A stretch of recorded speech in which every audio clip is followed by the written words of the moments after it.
5 రోజుల అమెరికా పర్యటనలో భాగంగా భారత ప్రధాని నరేంద్ర మోదీ న్యూయార్కులో కౌన్సిల్ ఫర్ ఫారిన్ రిలేషన్స్ లో సుదీర్ఘ ప్రసంగం చేశారు.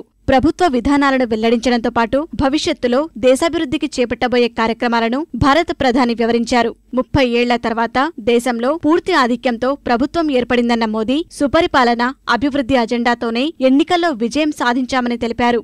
పరిపాలన వేగవంతం చేసేందుకు ఈ గవర్నెన్స్ పై దృష్టి పెట్టామన్నారు. मिनिमम गवर्नमेंट, मैक्सिमम गवर्नेंस, क्योंकि इतना बड़ा देश चलाने के लिए इतने बड़े परंपराएं, इतने बड़े नियम, इतनी बड़ी हायरार्कीज, यही चीजें हैं जो रुकावट का कारण बन जाती। वो सरकारी व्यवस्था ही एक प्रकार से बोझ बन जाती है। मेरी कोशिश है सारी प्रोसेस सरल कैसे हो, स्पीडी कैसे हो, उस दिशा में हमारी कोशिश है। ट्रांसपेरेंसी कैसे आए, ये हमारी कोशिश है। हम ई गवर्नेंस की ओर बल दे रहे हैं, इलेक्ट्रॉनिक गवर्नेंस, और इसके कारण इफेक्टिव गवर्नेंस की पूरी संभावना है, इजी गवर्नेंस की संभावना है, उस पर हमारा बल है। और दूसरी बात है डेवलपमेंट। అభివృద్ధిని పరుగులు పెట్టించేందుకు దారిద్ర్య రేఖకు, మధ్యతరగతికి మధ్య ఉన్న ప్రజలకు మరిన్ని అవకాశాలు కల్పించాలని తాము భావిస్తున్నట్లు మోదీ తెలిపారు. వ్యవసాయం, తయారీ, సేవల రంగాల మధ్య సమతుల్యం పాటించాలని ప్రభుత్వం భావిస్తోందని వివరించారు. हम हमारी इकोनॉमी को 3 पिलर पर आगे बढ़ाना चाहते हैं: agriculture, manufacturing and service sector. और तीनों को हम बैलेंस करना चाहते हैं और उस दिशा में हम आगे चल रहे हैं। जब हम मैन्युफैक्चरिंग सेक्टर की बात करते हैं तब हम मेक इन इंडिया का एक बुलंद विश्वास जगाने की कोशिश कर रहे हैं। हम दुनिया को कहते हैं कि आइए मेक इन इंडिया, और मैं इंडिया के लोगों को कहता हूं कि आप भी ऐसा मैन्युफैक्चरिंग कीजिए ताकि आपकी प्रोडक्ट दुनिया के बाजार में चले। और उसके लिए मैं कहता हूं जीरो डिफेक्ट, जीरो इफेक्ट।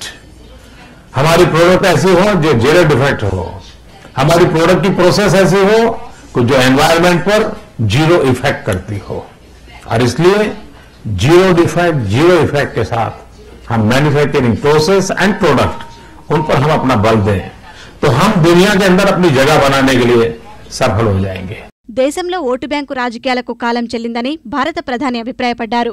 యువత ఆలోచన దృక్పథం మారడమే ఇందుకు కారణమన్నారు. తాము అధికారంలోకి వచ్చిన 3 నెలల్లోనే వృద్ధి రేటు పెరిగిందని వెల్లడించారు. 3 चीजें हमारे पास हैं जो दुनिया के पास नहीं है। दुनिया के किसी देश के पास ये 3 चीजें एक साथ नहीं है। एक है डेमोक्रेसी, दूसरा है डेमोग्राफिक डिवीजन, और तीसरा है डिमांड। ये तीनों चीजें हमारे पास लोकतंत्र के विषय में, सबसे पुराने लोकतंत्र के नाते अमेरिका गर्व कर सकता है, विशाल लोकतंत्र के नाते भारत इसका गर्व कर सकता है। डेमोग्राफिक डिवीजन 65% पॉपुलेशन 35 से नीचे है, और डिमांड 125 करोड़ का देश, कितना बड़ा डिमांड है। ऐसी संभावना वाली कोई एक देश कहीं हो नहीं है। और इसलिए संभावना सबसे ज्यादा है कि भारत बड़े सामर्थ्य के साथ खड़ा होगा और विश्व के कल्याण के काम भारत आएगा, ये मेरा विश्वास है। పర్యావరణం పట్ల చిత్తశుద్ధితో ఉన్నామని, గంగానది ప్రక్షాళనకు ప్రయత్నిస్తున్నామని మోదీ తెలిపారు. ఇందుకోసం ప్రపంచవ్యాప్తంగా నిపుణులను ఆహ్వానిస్తున్నామన్నారు. उस काम को लेकर के हम आगे बढ़े हैं, और गंगा की सफाई तो होगी, एनवायरमेंट का प्रोटेक्शन काम भी होगा, लेकिन एट द सेम टाइम वो वहां के उन गरीब इलाकों की इकोनॉमी को जनरेट करने का एक बहुत बड़ा आधार बनने वाला है। और मैं गंगा की सफाई एक पूरा जन आंदोलन खड़ा करने वाला हूं। विश्व भर में जो लोग एनवायरमेंटलिस्ट लोग हैं उनको भी मैं निमंत्रण करने वाला हूं। मैं जो गंगा के प्रति आस्था रखने वाले लोग दुनिया में रहते हैं उनको भी निमंत्रण देने वाला हूं। लेकिन जो काम कठिन से कठिन काम है उसको भी एनवायरमेंट फ्रेंडली कैसे डेवलपमेंट हो, उस पर हम बल दे रहे हैं। స్వాతంత్ర్యానంతరం పుట్టిన వ్యక్తికి ప్రధానిగా సేవ చేసే అవకాశం రావడం దేశంలో ఇదే తొలిసారని మోదీ గుర్తు చేశారు. ప్రజాస్వామ్యం తన రక్తంలోనే ఉందన్న భారత ప్రధాని ఆశలు, ఆశయాల కోసం 2 తరాలు కలవడం దేశంలో ఇదే తొలిసారని అన్నారు.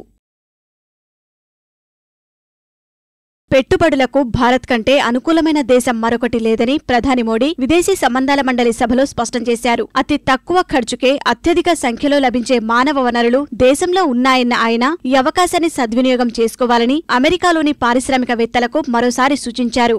भारत जहां युवा देश है तो हम स्किल डेवलपमेंट पर बल दे रहे हैं. स्किल डेवलपमेंट में भी मेरे दो पहलू हैं. एक, 2020 तक दुनिया को बहुत बड़े वर्कफोर्स की आवश्यकता रखने वाली है. भारत युवा देश है. दुनिया की वर्कफोर्स की रिक्वायरमेंट पूरे करने का सामर्थ्य हिंदुस्तान में है. मार्स में हमने बड़ा अचीवमेंट किया है. बहुत ही कम खर्चे में हमने मार्स में पहुंचने में हम सफलता पाई है. बहुत ही कम खर्चे में. खर्चे को अगर मैं कहूं तो हॉलीवुड की फिल्म इससे ज्यादा महंगी होती है. और दुनिया में भारत पहला देश है कि जो पहले ही प्रयत्न में सफल हुआ है. तो टैलेंट और लो कॉस्ट चीजों को बनाने का सामर्थ्य ये दुनिया को हमने परिचय दिया है. जो मैन्युफैक्चरिंग सेक्टर के लोग हैं उनको अब और कुछ देखने की जरूरत जरा हमारा मार्स के एक्सपीरियंस का ही केस स्टडी करें. केस स्टडी करके वो तय कर सकते हैं हाँ हिंदुस्तान जा सकते हैं. పెట్టుబడులు పెట్టేవారికి ఎర్రతివాచి పరుస్తామని ఇప్పటికే స్పష్టం చేసిన ప్రధాని ఇందుకు అవసరమైతే చట్టాలను సంస్కరిస్తామని భరోసా ఇచ్చారు. పెట్టుబడిదారులకు సంపూర్ణ మద్దతు ఉంటుందని స్పష్టం చేశారు. हम कानूनों में काफी बदलाव ला रहे हैं. हमने लेबर रिफॉर्म्स किए हैं. मैं जानता हूं भारत जैसे देश में लेबर रिफॉर्म्स के इनिशिएटिव ये राजनीतिक दृष्टि से अनुकूल नहीं होते हैं. लेकिन जनता ने हमें जो जनादेश दिया है और उसको देखते हुए जो मुझे लगता है कि मुझे देश को विकास की दिशा में ले जाना मेरे दायित्व है. और इसलिए राजनीतिक दृष्टि से अनुकूल न हो ऐसे विषयों पर भी हम जिम्मेवारी के साथ कदम उठा रहे हैं. మరోవైపు దేశంలో పెట్టుబడులు పెట్టేందుకు అవకాశమున్న రంగాల గురించి అందుకు సంబంధించి ప్రభుత్వం చేపట్టిన చర్యల గురించి మోదీ వివరించారు. फॉरेन डायरेक्ट इन्वेस्टमेंट के लिए बड़े महत्वपूर्ण इनिशिएटिव पहले ही बजट में ले लिए हैं. लेकिन आर्थिक प्रवृत्ति का इससे बड़ा कोई क्षेत्र नहीं हो सकता है. ये दुनिया की सेकंड लार्जेस्ट रेलवे लाइन है. इतना बड़ा रेलवे का काम है. हम उसमें प्राइवेट इन्वेस्टमेंट चाहते हैं. 100% एफडीआई लोग हम रेलवे को अपग्रेड करना चाहते हैं. हम रेलवे को स्पीड बढ़ाना चाहते हैं. हम रेलवे को एक्सपांड करना चाहते हैं. मैं मानता हूं कि ट्रिलियंस ऑफ ट्रिलियन डॉलर का बिजनेस अकेले हिंदुस्तान की रेलवे के साथ जुड़ा हुआ है. దేశంలో పేదల ప్రయోజనాలను ఫనంగా పెట్టి ఆహార భద్రతపై ప్రపంచ వాణిజ్య సంస్థలో చర్చలను ప్రోత్సహించడం సరికాదన్న ఆయన ఆహార భద్రత, వాణిజ్య అవకాశాలు పరస్పరం సమతుల్యతను కలిగి ఉండాలన్నారు. తీవ్రవాదంపై పోరాటానికి ప్రపంచ దేశాలన్నీ కలిసికట్టుగా పోరాడాల్సి ఉందని ప్రధాని నరేంద్ర మోదీ అభిప్రాయపడ్డారు. 1993 ప్రాంతంలో భారత్లో జరిగిన తీవ్రవాద దాడులను చాలా దేశాలు శాంతిభద్రత సమస్యగానే పరిగణించాయన్న ఆయన తమ దేశాలపై బాంబు దాడులు జరిగితే కానీ సమస్య తీవ్రత వాటికి తెలియలేదని చెప్పారు. తీవ్రవాదాన్ని ఎట్టి పరిస్థితుల్లోనూ ఉపేక్షించరాదన్న ఆయన దాన్ని కొలిచేందుకు రాజకీయ కులబద్దలంటూ ఏమీ ఉండవన్నారు. और मुझे दुख के साथ कहना पड़ता है कि दुनिया के बहुत देश वो टेररिज्म के घिनौने रूप को कभी समझ ही नहीं पाए. दुनिया टेररिज्म के कारण बहुत पीड़ित है. हमने 40 साल तक इसको भुगता है. और टेररिज्म को कोई सीमा नहीं होती है, न उसका कोई देश होता है. वो कब किस देश में जाकर के आ धमकेगा उसका अनुमान लगाना कठिन है. एक ऐसी विकृति है जिसकी हम कल्पना नहीं कर सकते. टेररिज्म में मानवता का दुश्मन है. और जो भी मानवता में विश्वास करते हैं उन सबको इकट्ठा होने की आवश्यकता है.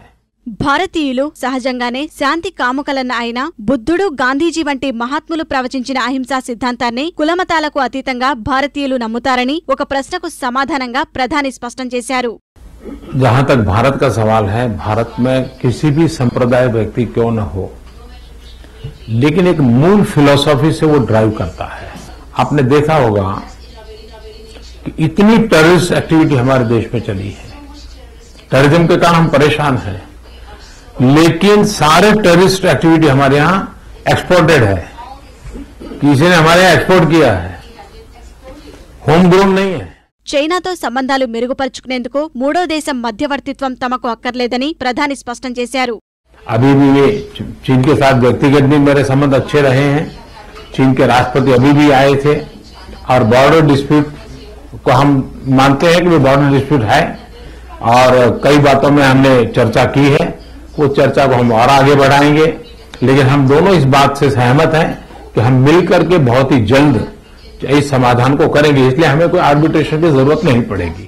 పొరుగు దేశాలతో ఎప్పుడూ శాంతినే కోరుకుంటామన్న మోదీ సార్క్ ఉపగ్రహ నిర్మాణం ద్వారా అభివృద్ధికి నాంది పలకాలన్న చిత్తశుద్ధే ఇందుకు మంచి నిదర్శనమని చెప్పారు. भारत की जो फिलॉसफी है, वसुधैव कुटुंबकम की फिलॉसफी है, उस फिलॉसफी को लेकर के हम चलने वाले लोग हैं और जिसके आधार पर हम जब आगे बढ़ना चाहते हैं तब हमारे पड़ोसी देशों के साथ हम मैत्री चाहते हैं।